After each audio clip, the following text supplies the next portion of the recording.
I'm just getting started.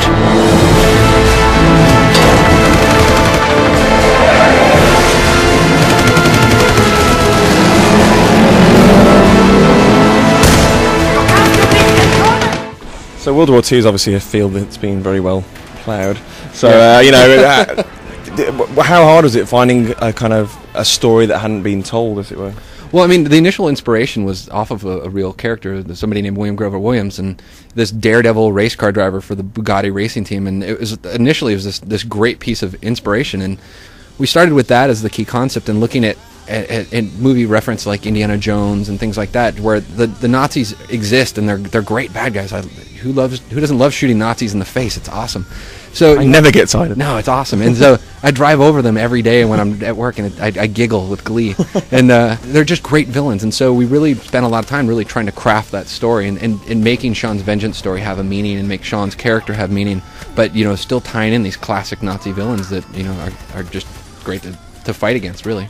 And what's interesting about Saboteur, I suppose, is that it's obviously it's a very adult-oriented action game, but the main theme, as you say, is inspiration and bringing life and passion back to the people of France. From a very high level, that's definitely like a key touchstone. I mean, the key point of the game really is this vengeance story and all kinds of action that you can do in the game, because we really wanted all kinds of action. But yeah, inspiration is definitely to reflect the mood of the world, and one of our key mechanics is the will to fight, and taking these harsh, oppressed worlds in black and white, and then inspiring the people in the world, and having the people kind of rise to arms and fight back against the Nazis is a really cool theme to kind of carry through the game. One of the things we've always said about a mantra has been, everybody's got a problem, and so along the way you're meeting new resistance members, and they've all got their problems, and they can use Sean's assistance, and so Sean can go off on these little side missions and kind of help somebody else solve their problem, fight against the Nazis, and that will inspire color pockets in the world. And then in between there's just this layer of occupation across the world, and so there's this almost like a collections mechanic. I put it in quotes because it's not really collections, but instead of just running over hidden packages and non-interactive type things, you're actually going around blowing up towers and taking out tanks and killing generals and using all of our mechanics to kind of fight back against the occupants. The resistance grows stronger each day. Wherever there is a will to fight, our patriot soldiers will stand ready to strike back. So is it primarily an action game, or are you trying to thread together elements of stealth? Obviously, the guy's got a background as a driver as well. Yeah. So how does the driving kind of factor into the more action? So the driving element was something we really wanted to deliver. Like, these guys were crazy. The drivers back in those days didn't have the safety precautions that they have today. There's no roll bars. Like, they drove around in these high-powered engines with 4 little wheels, wearing goggles and maybe a leather cap, and they were doing almost 200 miles an hour around these tracks. So that was something we really wanted to capture, and so we put some actual key races in the game to kind of sell that. But like I said, we're kind of an all kinds of action game, and the idea of being a saboteur and just the core fantasy that immediately pops to mind is I'm sneaking and I'm planting bombs and going unnoticed, and that's an element we really support in the game.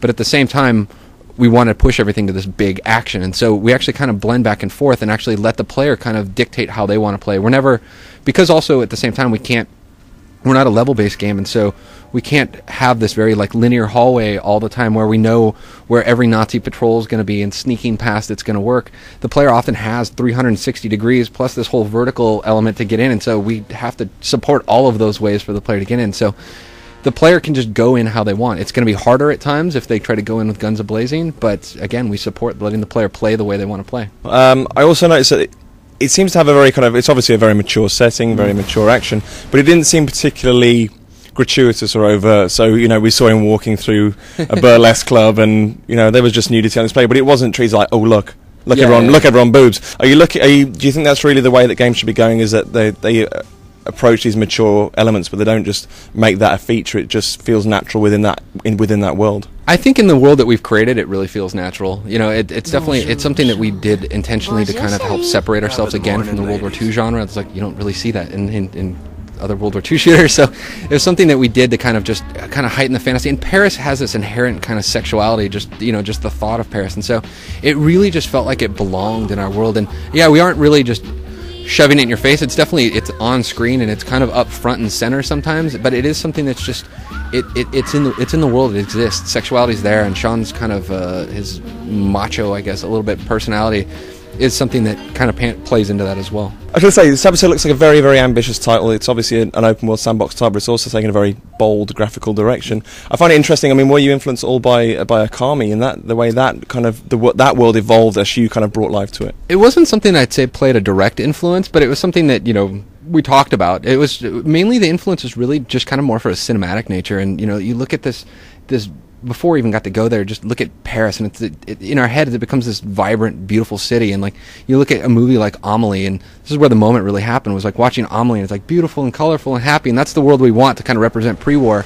And then you sticking Nazis in there, they really felt out of place, and it wasn't right. And so that's where the idea came from, to just like literally flip it on its head and go with the opposite and just take all the color out and make it black and white. And that provided to be just an extreme challenge in itself. Just taking color out of the game makes a really flat world, and with Sean being as mobile as he is, like you wouldn't be able to read your jumps and you wouldn't be able to see Nazis. And so using, you know, Sin City type elements and popping the red armbands and the big flags and using explosions and stuff to kind of heighten the drama with colors, it's played out a lot in the game, and we put a lot of work and detail into making it right.